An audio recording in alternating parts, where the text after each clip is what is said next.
autores de la plaza. Contamos aquí, agradecemos la presencia del músico Martín Burge. Y bueno, también vamos a leer a él, sí, por supuesto. Ese es nuestro invitado de honor, nuestro doctor Alfonso Nasif. Claro, tenemos el gusto, el placer de tenerlo con nosotros y también va a recitar, nos ha prometido, así.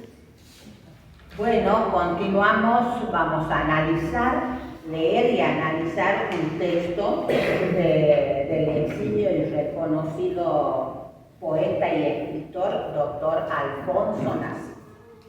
Bueno, un aplauso para él.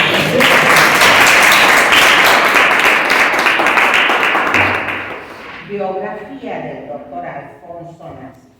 Escritor y poeta, nació el 20 de agosto de 1932 en la localidad de Icaño, departamento Arellano. Los estudios secundarios los cursó en el Colegio Nacional Absalón Rojas. Realizó estudios en el profesorado de la Escuela Normal Manuel Belgrano. Se destaca entre las figuras de la cultura local, no solo por su obra poética, sino también por su importante contribución como antólogo, editor y difusor de la literatura provincial y del norte.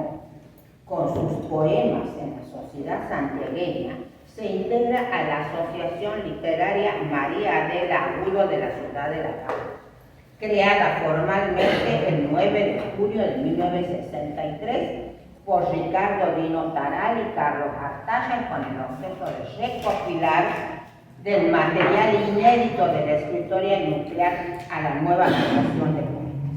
Encargado junto al escritor Ricardo Taral y de la página cultural del Diario Liberal durante 7 años, ambos llegan a conformar una dupla estudiosa adherida a la investigación y documentación. Si hay algo que los santiagueños deben tomar conocimiento, es que Alfonso Nasif hasta el día de hoy antepone socializar las obras de sus pares, tanto en esta provincia como en los de afuera, a su propia creación. Pero no solo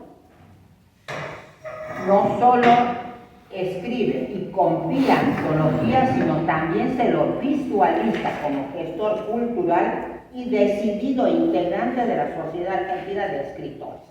La SADE local lo tiene como presidente durante 5 periodos, tarea que se expande a nivel nacional hasta el punto que llega a integrar el Consejo Consultivo de SADE Central entre 1973 a 1976 y como miembro de su comisión directiva de 1984 a 1988, 1995 a 1998. El escritor santiagueño Alfonso Nasif tiene numerosos premios, entre los que se destacan: Ciudadano Ilustre de la Sociedad de la Ciudad de Santiago del Estero en 1996, Medalla de Oro otorgada por SADE al cumplir sus 30 años con la poesía, Gran Premio de Honor Fundación Argentina para la Poesía 2008, seleccionado en el Premio Federico García Lorca, España 2006, Mayores Notables Argentinos otorgada por la Cámara de Senadores de la Nación, Diploma de Honor Domingo Faustino Sarmiento, Cámara de Senadores de la Nación, Doctor Honoris Causa, Universidad Nacional de Santiago del Estero. En la resolución pertinente se expresa que Nasif ha enriquecido el imaginario cultural y el corpus literario de la poesía argentina de todas las regiones y estilos, dando a conocer autores y textos que fueron incorporados tanto en ámbitos académicos así como en el cancionero musical popular. Entre sus obras se encuentran Santiago del Estero, recopilación, prólogo y selección de 51 poetas, antología de poetas santiagueños, aceptado oficialmente para la enseñanza en la provincia de Santiago por decreto provincial. Ser y canto, poemas para el amor, el tiempo de los ojos, Antología de Poetas Santiagueños, El Poeta de la Calle Aérea, Antología de Poetas del Noroeste Argentino, Catamarca, Jujuy, La Rioja, Salta, Santiago del Este. El doctor Alfonso Nasif, poseedor de una memoria extraordinaria, es el gran recitador de sus poemas y de obras, no solo en las palabras preliminares de sus antologías, sino en sus entrevistas da cuenta en un claro y académico pensar sobre su oficio. A tal punto expresa: la poesía como obra de arte es la signataria de lo válido o de lo inválido de una vida. Es tan importante en lo que silencia y olvida como en lo que no está. De ahí que su existencia sea fatalmente visible aún para quienes pretenden ignorar. Cargada de densidad humana, agrietada su sangre de existencia, su piel no puede contener su latido supremo y estalla en palabras, luces, tiempo, como si la eternidad esperara su vida. Muy bien.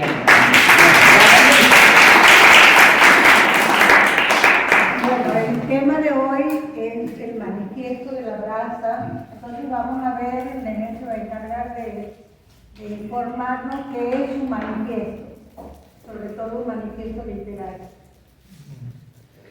Un manifiesto es un escrito público en el que una persona o grupo declara sus ideas, principios, propósitos o intenciones. Es una declaración que expone públicamente una postura o punto de vista sobre un tema importante. La etimología de la palabra manifiesto proviene del latín manifestus, que significa claro, evidente o palpable. El término latino manifestus se relaciona con la palabra manus, que significa mano, y festus, que significa agresivo. Esta conexión sugiere la idea de algo que se puede captar o comprender fácilmente, como algo que se encuentra en la mano, visible y accesible. Manifiesto se utiliza para describir algo que se revela o se hace visible, y su etimología refleja la idea de algo que se puede percibir y comprender claramente. Los manifiestos pueden ser artísticos, o sea, declaraciones de intención de un movimiento artístico; filosóficos, exposición de ideas y creencias filosóficas; corporativos, exposición de la misión, visión y valores de una empresa; personales, declaración de intenciones y aspiraciones personales; políticos, exposición de las ideas y propuestas de un partido político. En esencia, un manifiesto es una forma de expresar una convicción o una visión del mundo de forma pública y declarada. Elementos de un manifiesto. Declaración de intenciones. El manifiesto debe expresar claramente la postura y los objetivos de quien lo escribe. Motivaciones y creencias. Se deben exponer los motivos que llevan al autor o autores a escribir el manifiesto. Llamada a la acción. El manifiesto puede incluir un llamado a la acción invitando a otros a unirse a la causa. Plan de acción, opcional. En algunos casos el manifiesto puede incluir un plan de acción para lograr objetivos propuestos. Tono y estilo. El manifiesto puede ser formal o informal, dependiendo de su propósito y audiencia. Claridad y concisión. Es importante que el manifiesto sea fácil de entender y que exponga las ideas de forma clara y concisa. Manifiesto literario. Un manifiesto literario es un tipo de texto que se caracteriza por la declaración pública de las intenciones y el programa de un autor o grupo de autores, generalmente con la intención de anunciar una nueva corriente artística o de proponer cambios en la situación literaria actual. Su función principal es presentar una visión crítica y programática de la literatura, así como delimitar la identidad del movimiento frente a otros. El manifiesto literario surge en la segunda mitad del siglo XIX en Francia, a imitación de los manifiestos políticos, y es adoptado con gran celeridad en toda Europa. Con la irrupción de la vanguardia, el manifiesto alcanza el cenit de su popularidad, convirtiéndose en el instrumento privilegiado de comunicación entre los distintos ismos y su público. El manifiesto literario era en principio una forma que desempeñaba casi exclusivamente funciones de carácter práctico: anunciar el surgimiento de una nueva corriente artística, presentar su visión crítica sobre la situación literaria del momento, sus propuestas de cambio y delimitar la identidad del grupo frente a otros movimientos. Sin embargo, con la llegada de la vanguardia, el manifiesto se ve sometido a una elaboración literaria cada vez mayor y se convierte en una obra de arte con valor intrínseco, emancipándose cada vez más de su finalidad práctica. El manifiesto literario como género. El manifiesto literario puede ser considerado un género específico dentro de la literatura, con características propias que lo distinguen de otros tipos de textos. Su importancia reside en su capacidad para anunciar, programar y transformar la literatura, así como para marcar la historia de las vanguardias literarias. Características de un manifiesto literario. Declaración de principios. Expresa las ideas y objetivos del movimiento literario. Visión crítica de la literatura. Analiza la situación actual y critica lo que considera obsoleto o inadecuado. Propuestas de cambio. Sugiere nuevas formas de escribir, nuevas temáticas o nuevas perspectivas. Definición de identidad. Delimita la postura del grupo frente a otros movimientos literarios. Intención programática y estética. Busca tanto anunciar una nueva corriente como crear una obra de arte en sí.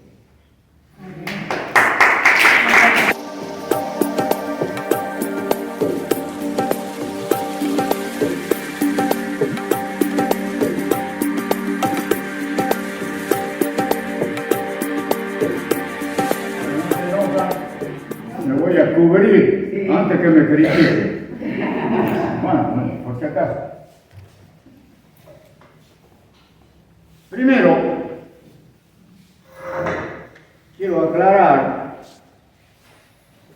por mis años, que he tenido una gran amistad con la mayoría de la gente de La Brasa.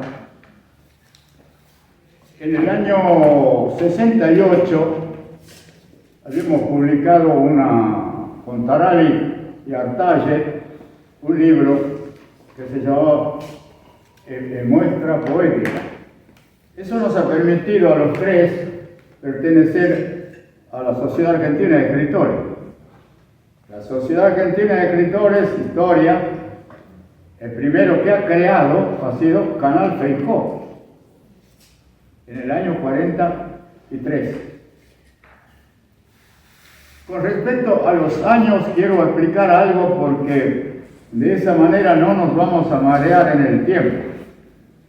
Voy a hablar cada 25 años, es decir, vamos a hablar desde Baudelaire de 1850, aunque la obra de él ha empezado en 52. Vamos a poner, pero también ha trabajado desde el 48, así que por lo nuestro no es total y absolutamente académico. Por lo tanto, la fecha vamos a fijarla en el espacio que corresponde. Es decir, cada 25 años. Entonces, si vamos a establecer que La Brasa empieza el año 25, 1925, vamos a poner que en el 50, y cuando se va Canal Feijó y Blanca Irurso, aunque se han ido en el 48. Es decir, podemos establecer, porque meses más, no es el rigor histórico, sino lo que ha acontecido en la acción, la dinámica de esos tiempos con estos grandes personajes de Santiago del Estero. Entonces, a Canal Feijó, que ha sido el primer presidente del año 43 de la Sociedad Argentina de Escritores, lo ha seguido Horacio Germinal Raba. Tercer presidente ha sido Clementina Rosa Kennedy. y cuarto presidente he sido yo. Es decir, desde ahí la historia, estamos hablando del año 70. Desde el 70 he estado, creo que 2 periodos, una cosa así. Entonces yo he estado en la riñonada, digamos, de los personajes de la brasa. Pero esto estamos hablando, estamos hablando del 70 y algo, cuando ya no existía la brasa. La brasa concluye en el año 48, cuando Canal Feijó se va a Buenos Aires, y Blanca Irurson se va a Buenos Aires, y hay un desparramo prácticamente, y hay otros personajes que se van a Salta, en fin. Vamos a establecer esa línea, pero lo continúa la Sociedad Argentina de Escritores, que vendría a ser un epígono o prácticamente lo mismo de lo que estaban haciendo en la brasa. Esto pongo en antecedente porque en definitiva va a parecer todo un extraño conglomerado, pero de verdad es la continuación. La Sociedad Argentina de Escritores es la continuación, y además aclaro que la Sociedad Argentina de Escritores de Buenos Aires funda la primera filial, era de Santiago del Estero. Con precisión matemática no lo recuerdo porque no sé, creo que ni los protagonistas se acordaban. Canal Feijó viene con el presidente de la SADE de aquella época. No sé si fundan Santiago primero, Córdoba primero o Tucumán, porque han fundado las 3 sociedades en forma prácticamente simultánea en esos días, en una semana. Pero es muy probable que la segunda, o sea, Canal, en la parte histórica, vamos a empezar por Santiago, debo suponer, después por Tucumán y al último seguramente de vuelta por Córdoba. Eso parece que es mínimo, pero tiene verdaderamente su importancia en el tiempo. Entonces después me sigue Tarali como presidente de la SADE, Domingo Bravo, es decir, ya lo demás, ya nos arrimamos para este lado, y más o menos se conoce lo que ha pasado. Pero aquí lo que interesa es el año 24. Pero ¿por qué interesa el año 24? En París se funda, aparece por primera vez el manifiesto de los surrealistas firmado por André Breton, año 24. Y aparece el manifiesto de los creacionistas firmado en aquel momento, es decir, por el escritor chileno Nicanor Parra. No, perdón, disculpe. Bueno, ahora lo recuerdo. Y tenemos que Borges y Brandán Carafa, ese año 24, en Buenos Aires también hablan de que han fundado una institución similar, pero no se llama creacionista ni surrealista, creo que le han puesto un nombre muy parecido a esto. Entonces, ¿qué ha pasado? No era tan cierto lo de Borges y Brandán Carafa, porque nunca se ha hablado de eso. Estamos hablando del año 24. O sea que no queríamos quedarnos atrás. Por eso en el mismo año 24 empieza también aquí la poesía de vanguardia en Buenos Aires. Pero es aquí el caso, que no nos vamos a quedar atrás. Y Santiago del Estero, en el año 24, Canal Feijó funda para Santiago del Estero, con su libro Penúltimo Poema del Fútbol, la poesía surrealista y creacionista.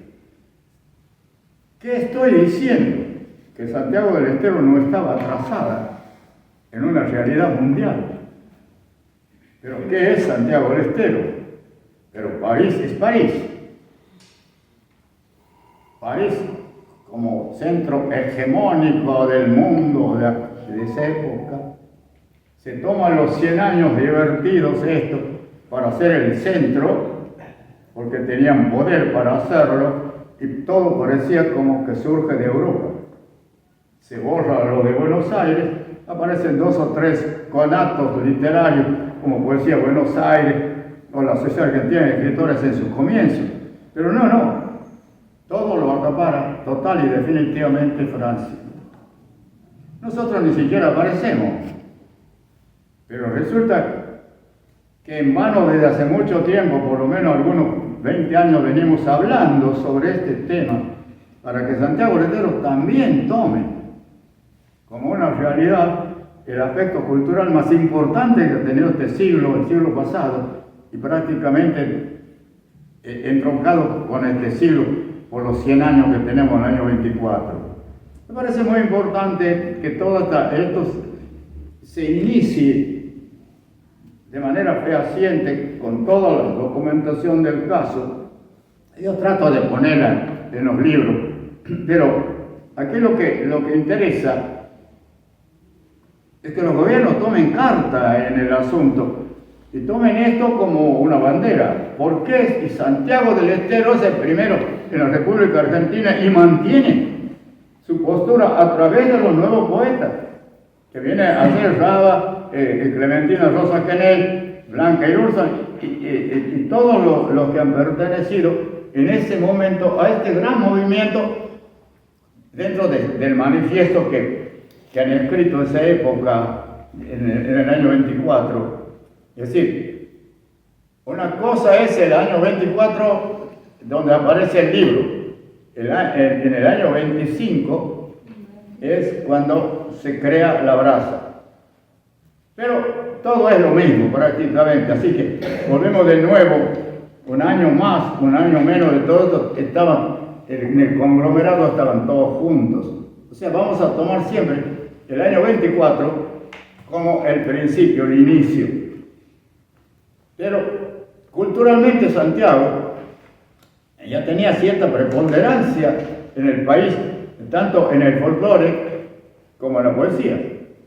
No nos olvidemos que Ricardo Rojas, Leopoldo Lugones es santiagueño, y tenemos dos escritores, Joaquín Castellano de Salta y Joaquín B. González de La Rioja. Por lo tanto, otra vez, nosotros, el noroeste, mantiene la hegemonía total y absoluta de la literatura en la Argentina hasta el año 50. Por eso Borges y todos los demás aparecen después del año 50, a pesar de que ya habían intentado desde el año 24. Parece simple, pero las cosas no han ocurrido así. Solamente con la muerte de Leopoldo Lugones y de los cuatro, exactamente, Joaquín B. González muere en el año 24, el 29 de diciembre, una cosa así, del 23, pero en el 24. Siempre vamos a tomar fecha por 25, cada 25 años. Y esto interesa verdaderamente, porque es un conglomerado, yo lo estoy comentando, pero habría que seguir un estudio frente a estos acontecimientos. Lo que yo hago es dar un lineamiento de qué es lo que ha ocurrido. Ahora, me falta decir por qué, cómo, los protagonistas, los libros que se han publicado, los manifiestos que se han escrito. Bueno, eso pertenece a una investigación mucho más absoluta. Nosotros estamos haciendo simplemente un repaso, un comentario de lo que ha pasado en familia, digamos, que ha hecho mi tío, mi primo. Estamos viendo más o menos a vuelo de pájaro los acontecimientos. Y esto es muy importante, porque al enterarnos de ciertas cosas podemos estudiarlas, podemos investigarlas. Pero, ¿qué ha pasado ese año 24 para que el canal Feijó haya publicado el libro Penúltimo Poema de Fútbol? ¿Qué era el fútbol para aquel entonces? ¿Y de dónde sale esto? No es ningún misterio, porque no es ni París, ni Buenos Aires, ni Santiago del Estero quien inicia esto, sino desde el Perú, desde Trujillo. ¿A dónde está César Vallejo? Entonces tampoco ha aparecido esto. París ha superado todo, ha tapado todo. Tenían los medios suficientes, como para las publicaciones y como para la difusión. Y nosotros no lo teníamos, ni Trujillo tampoco, es en el Perú, con semejante Vallejo. Pero cuando Vallejo va a Francia y toma otro auge, todo el movimiento trujillano, nos enteramos de lo que ha pasado, pero lo mismo no va a tener la fuerza que tiene París. Pero ¿por qué hablo yo de Trujillo? ¿Qué tendría que ver esto? Volvemos de nuevo a los 25 años, estamos en el año 15, digamos, 1915, la obra monumental de Vallejo también es en el 24-25. ¿Qué ha pasado en Trujillo? Ahora bien,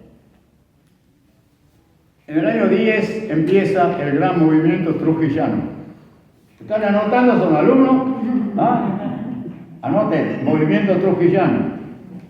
Ahí van a estudiar verdaderamente qué es lo que ha pasado. Estaba César Vallejo.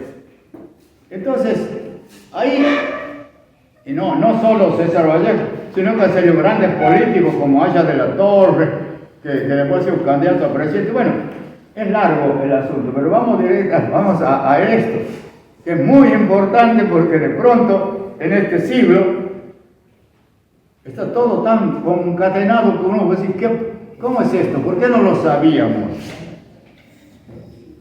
Aquí viene la cuestión. Hay uno de los integrantes,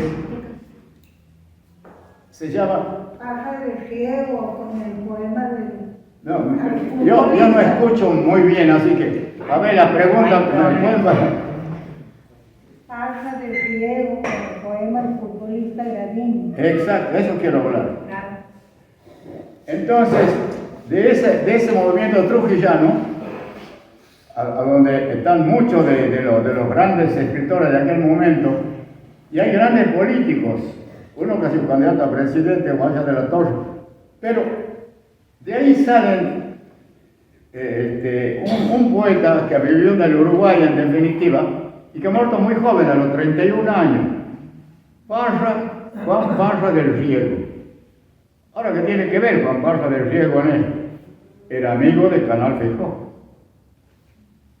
De esa amistad de Canal Feijó con Juan Parra del Riego, que ha venido 3 veces a Santiago, y según me han dicho en Tucumán alguna vez que ha estado en Tucumán e incluso ha estado en Salta, Juan Parra del Riego, ha muerto, vuelvo a repetir, a los 31 años, muy joven, y él publica penúltimo poema, es decir, penúltimo poema de fútbol de Canal Feijó. Él publica en el año 17, el poema Agradín. ¿Pueden tomar nota? Poema Agradín. Jugador, en aquella época se escribía Fotbash, no sé cómo era el asunto, por Juan Parra del Riego. ¿Tienen celular ustedes ahí alguno? Pueden ponerme, así leemos un pedacito después del poema. Estamos hablando del año 17 y se habla del fútbol. La mitad de Canal Feijó con Parra del Riego. Y esto me decía Nicandro Pereira, pero sí prácticamente ha seguido a Juan Parra del Riego. Bueno, eso ya está a juicio de los especialistas en el tema. Yo no creo que sea igual de ninguna manera, pero que hay una gran influencia con respecto a la idea. ¿Lo tiene a Juan Parra del Riego? A ver, ¿quién lo tiene? Leemos un pedazo. Poema Gradín. Sí, voy a tomar un poco de agua. Me voy a marchar desde... Bueno, Martín Bunge, uno de los grandes santiagueños.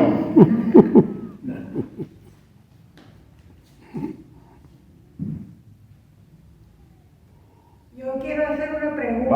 Vamos bien. Yo quiero hacer, Hermoso. Nos falta su... yo quiero una pregunta. Está. Quiere hacer una pregunta. ¿Había otro grupo aparte de la brasa?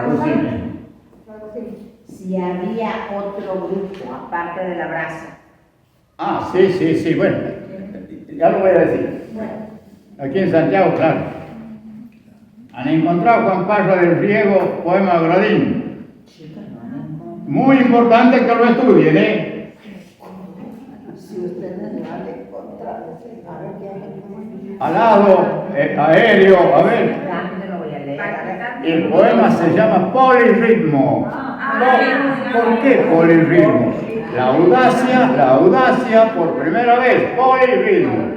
Una sílaba, después 5, después 21, después 3, después 8. Prácticamente ninguno de los versos es igual al siguiente. Polirritmo, a Gradín, jugador de fútbol. A ver, encontramos, a ver, lee un pedacito, fuerte. ¿Quién lee fuerte? Polirrítmico, dinámico, Gradín, jugador de fútbol, palpitante y jubiloso, como el grito que se lanza de repente a un aviador. Todo así, claro y nervioso. Yo te canto, oh jugador maravilloso, que hayas puesto el pecho mío como un trémulo tambor. Ágil, fino, alado, eléctrico, repentino, dedicado, fulminante. Yo te vi a la tarde olímpica jugar. Mi alma estaba oscura y tarde de un secreto. Bueno, gracias. Escuchame, bueno, nos estamos enterando de algo importante. Entonces, vamos a volver al tema este. ¿Por qué influye Parra del Riego en la obra de Canal Feijó? Y Canal Feijó también escribe prácticamente lo que Raba después dice. Canal Feijó vino a darnos a nosotros lecciones del polirritmo, y eso lo dice en la antología hecha por Raba. Fíjate, todo esto, volvemos a decir, es un extraño conglomerado de situaciones. Y esto es muy importante porque no surge de por sí mismo el caso de Gradín, el jugador de fútbol. Gradín era un jugador negro, uruguayo. Ese hombre, mediante el cual se ha ganado por primera vez. A ver, tengo aquí el doctor Soria. ¿Cómo le va, doctor? Especialista en fútbol. A ver, ¿así? Sí. Vamos a ver si sabía usted esto, a ver. Sí. Vos me lo hiciste conocer. En el año 16, Argentina conmemoraba los 100 años de la independencia. Yo no sé quién se le ocurre, porque es muy bien la idea, que se haga un torneo de fútbol entre 4 países. Primera vez, según se dice, en la historia del fútbol mundial. 4 países van a jugar en Buenos Aires en homenaje a los 100 años del 9 de julio. Un torneo que termina ganándolo Uruguay a través de Isabelino Gradín, que gambeteaba, como dice Parra, 1, 2, 3, 5, 7. Sí, parecía el Maradona el Maradona parecía el Gradín de esta época. Por eso es muy importante, es extraño, pero son cosas que parece que no, pero de pronto se van sumando a través del tiempo y del espacio, y nosotros podemos encontrarnos con algo, una sorpresa que, ¿cómo era el asunto? Incluso desde el fútbol. ¿Cuál era la pregunta, licenciada? Si había otro grupo. A ver, traducime. Si había otro grupo. Si había otro grupo en la época de la brasa en Santiago del Estero. Pero eso es peligroso. No diga nomás. No es peligroso. No, diga nomás. No. Diga nomás qué grupo es. Pero esto no se ha dicho nunca, ya me puede llevar preso. Claro, había otro grupo. Bueno, ya no lo pueden sacar, no. Pero se van a asustar verdaderamente. ¿Quiénes estaban en el otro grupo? Y esto es, no lo digo ni para acusar a la gente de la brasa, que ha sido la gente adelantada, de la cual vivo admirado, porque han hecho de Santiago del Estero, antes que en muchos países de América y en el mundo, que hayan iniciado en el mismo año 24 con el surrealismo y el creacionismo. Entonces, por lo tanto, no es que voy a criticar de ninguna manera. Simplemente Santiago del Estero tenía su problema, pero lo tiene desde antes de esto.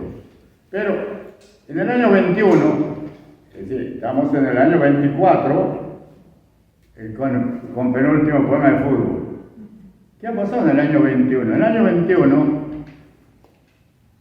en el Politeama, Buenos Aires, por primera vez en la historia de América, de los pueblos de América, un conjunto del interior llega a la capital. Ese conjunto era de Chazorreta. Bueno, se podía creer o no creer, de todas maneras, Ricardo Rojas, Leopoldo Lugones y mucha gente consigue que se lleve al teatro por una semana. Y han quedado 3 meses, 3 meses. 3 meses. ¿Qué hacía este conjunto? No podía conseguir una vidalera, porque han llevado de todo, bailarines, todo lo que hacía Santiago. Y al último, en el Teatro 25, que no le permitían a Chazarreta porque no se puede andar con botas y con alpargatas ensuciando el teatro, las cosas así le han dicho esa época.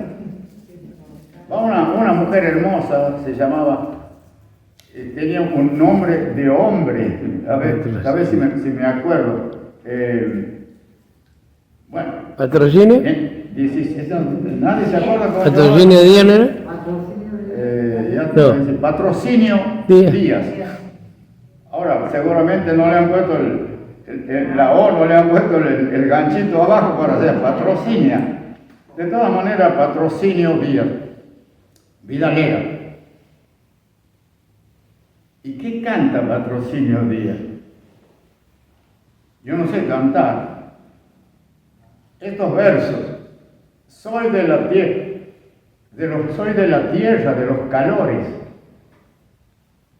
a donde nacen hermosas flores, las santiagueñas son las mejores.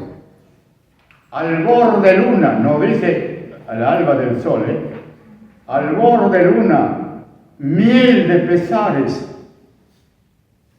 ay Vidalita, ramo de azares, tú eres el alma de estos lugares.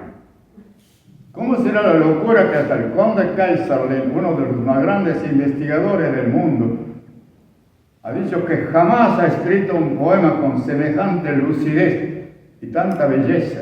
De nuevo, soy de la tierra de los calores. Nacen hermosas flores, y nacen hermosas. Sí, ¿no?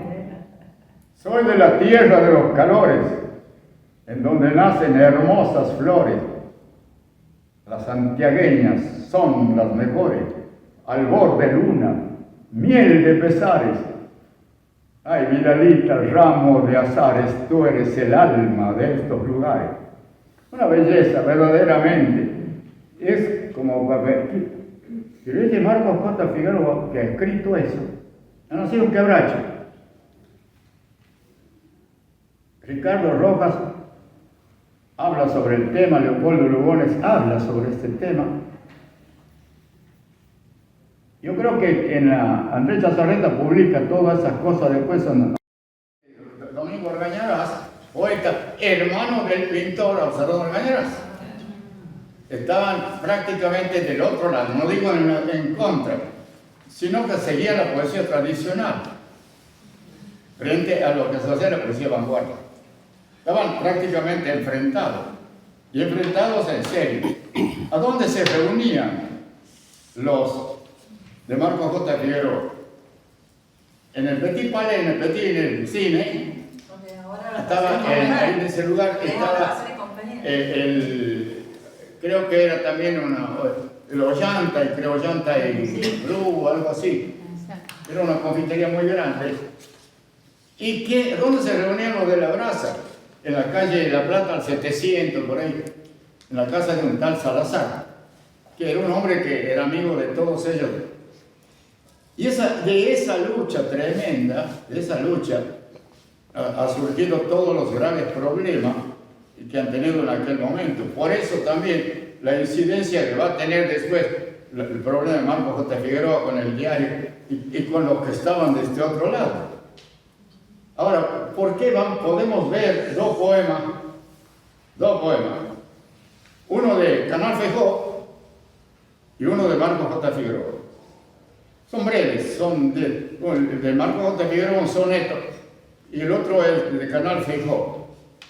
Ustedes dirán cuál es mejor. Lo pongo en un apuro, en serio, Vamos a ver cuánto votamos, ¿Qué dice Canal Feijó en el mejor poema que ha escrito?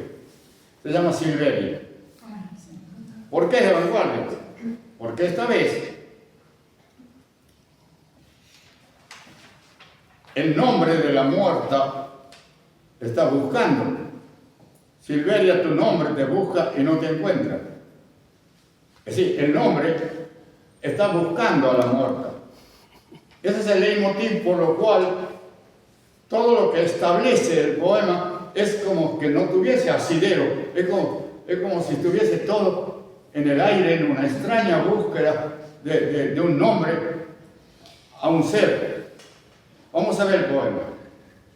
Silveria, tu nombre pregunta por ti, te busca y no te encuentra. Silveria, tu nombre está llorando tu ser. El canto de las perdices acongoja la tarde donde tu nombre te ha perdido. Silveria, tu destino resbala por una tangente del mundo, esquiva las memorias indecisas. Digo que una honda herida aprieta tu silencio. Si abrirías las manos, tu verbo te bañaría en sangre. Silveria, tu nombre pregunta por ti, por todas las sendas indecisas, muda, cerrada, dura. Yo digo que una honda herida aprieta tu silencio. Silveria, tu nombre pregunta por ti, te busca y no te encuentra.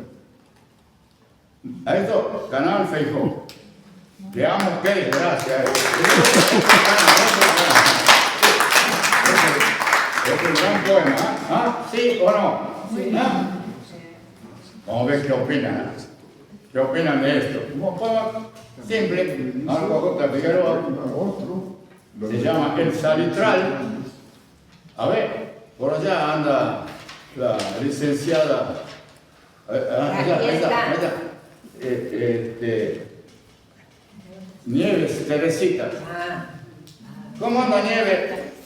¿Todo bien? Muy bien, escuchando. Bueno, si me equivoco no digas nada. ¿Vos no? Yo tengo todo a favor, porque algunos más o menos en contra. Me van a votar en contra. Vamos a ver qué opinan de esto. ¿Cuál es el mejor poema? A ver, vamos a votar. Ahora viene Marco J. Figueroa, El Salitral. Es un llano que parte el horizonte, donde el suelo se arrastra y descascara, donde el jume rastrea su fronda rara, de trecho en trecho sin alzarse en monte. Por ahí un arbusto hace una fronte por levantarse en esa angustia vara, de aquella soledad intacta, ignara que el sol requema por no haber trasmonte. El viento cruza la aridez hirsuta de aquella flora enjuta, despojada de pájaros y flores. Solamente un ranchito, allá a lo lejos, pone en la cruel desolación sus dejos, como expresión de amor en los dolores. A mí ¿Sí? me gustó más el segundo. ¿Los dos? El segundo me gustó más. A ver, a la juventud, ¿qué opina? A mí me gustó Los dos, uno. Canal. Ah, me parece. Ah, sí, ¿no? Canal pegó por acá. ¿Por qué vota vos? Bueno, vamos. Es difícil elegir porque... Uno para desempatar. Me interesa volver a la brasa y a los integrantes. El tercero para desempatar. Un tercero para desempatar. Traducime. A ver. Bueno, no. ¿Ah? Un poema tercero. Claro, de cualquiera de los dos, ¿eh? Bueno, no, está bien. Pero no se van a cansar ya. Me he hecho ir por acá, por el otro lado. Este Marco J. Figueroa tiene muchísima obra. Yo sigo pensando que hacemos con los grandes poetas de Santiago del Estero. Lo de Canal ha sido un conato muy importante, pero ha modificado toda la visión de él. Ha hecho que la poesía de Santiago del Estero tome un rumbo muy claro, muy decidido, muy decisivo para una época. Es decir, no nos hemos quedado atrás en el mundo, que para eso me parece demasiado importante. Canal Feijóo es el que da la patada de fútbol, como dice él, la gran patada universal.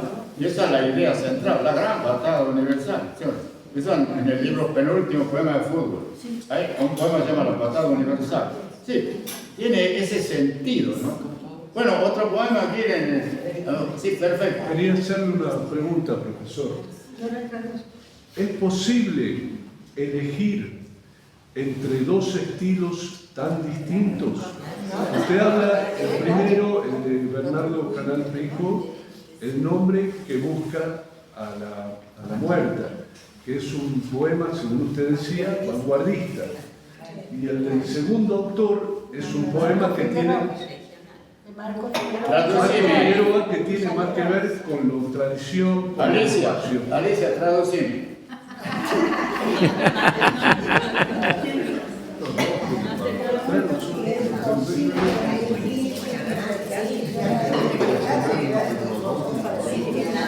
Bueno, la pregunta es si se puede elegir entre lo tradicional y la vanguardia. Los dos son buenos, son dos estilos. ¿No? ¿Qué es la vanguardia? ¿Qué es lo tradicional? Lo que hace mención de los telúricos. Podríamos hablar, es decir, Baudelaire, estamos en 1850, Francia, modifica para siempre la poesía, pero no modifica ni la forma, nada, modifica los temas. O sea que no va a hablar ni de vanguardia ni de tradicional. La poesía es poesía. Ahora, ¿qué ha pasado con Baudelaire? La poesía era una visión completamente distinta, porque todo era belleza, hermosa como la luna, hermosa como las flores, hermosa como los jardines. Pero se olvidaban de la guerra, de la muerte, de la herida, de la podredumbre humana, del baño, se olvidaban. Entonces, Baudelaire escribe las flores del mal del libro. Ahora, y todos los grandes poetas de aquella época toman la influencia de la posición. Por eso, Rimbaud, por ejemplo, esto es un poema, no se escandalicen porque esa época se escandalizaba. Estuve toda la noche en la letrina pensando en ella que me duele como una fístula en el ano. Bueno, claro, vamos a escandalizarnos. Pero, es decir, ahora se acabaron la luna, hermosa como la luna. Ahora tómala. Fútbol de mujeres que era de camas en aquella época. La clase pasada. Hemos visto fútbol de mujeres, ¿se acuerdan? Sí. Que también escandaloso porque era vanguardista. Bueno, quiero terminar verdaderamente la pregunta esta, la dicotomía que existía en la poesía tradicional, en la poesía a través del tiempo. Siempre se utilizaba la belleza, y entonces empezamos al revés.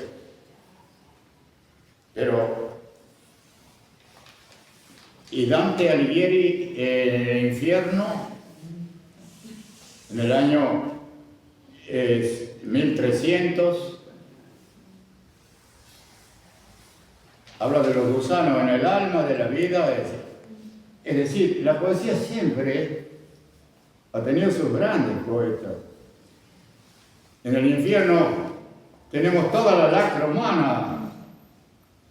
Cuando lloraba, cuando caía la lágrima se convertían en gusano en el tercer círculo del infierno. Entonces el Papa Clemente VII ardía la tumba de él, pero no estaba. Entonces le pregunta a Virgilio si por qué. Virgilio le dice, no, todavía no ha muerto, el Papa nos está gobernando, pero ya está preparada la tumba de él. O sea, Dante lo manda al infierno al Papa de esa época. Es decir, ¿cuál ha sido la visión? Así que, en cambio, si nosotros vamos a ver todo Homero, todo Estacio y todos esos grandes poetas, Píndaro y todos ellos, estamos diciendo la belleza. La obra de ellos ha sido la gloria de los hombres, la gloria de los dioses, la gloria. Pero cuando empieza a aparecer la otra, pues la del dolor, la del sufrimiento, porque ya se concreta tremendamente frente a la poesía ya de la época francesa desde Baudelaire en adelante para nosotros. Y eso es muy significativo. Vamos a ver, en la posición acaban de pedirme un poema que tiene algo que ver con esto. Se llama Los ojos de los niños de Blanca Irurso. La visión de Blanquita, natural, socialista, el padre de ella ha sido creador del socialismo aquí en Santiago del Estero, junto con el padre de Esto Acuña, el gran poeta riojano, y para aquella época el creador de la óptica Molinari. Este Molinari también estaba al principio en el socialismo. Esos son los creadores. Cosa muy linda, Santiago Lotero tenía sus cosas. Bueno, vamos a escuchar este poema de Blanca Irurso. Les agradezco infinitamente, porque no quiero cansarlo, con esto termino.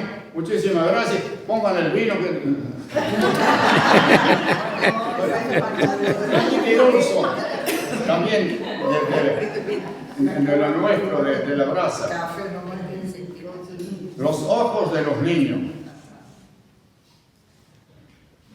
Tiene mi tierra un cielo tan claro y limpio que hombres de toda tarea, sabios, poetas, capitanes de navío, a coro todos han dicho que no es justicia prevista que una tierra pobre y seca se cubra con el cielo más lindo. Pero lo mejor de mi tierra son los ojos de los niños.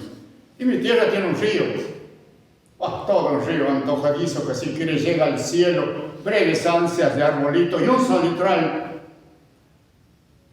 Y un salitral tiene vidrio blanco quebradizo, donde los ojos crean fantasmas de luz y vidrio. Pero lo mejor de mi tierra son los ojos de los niños. Y mi tierra tiene un bosque, gesto verde, verdísimo, con miles de enredaderas que juegan al escondido, y una llanura sin infinito, que el sol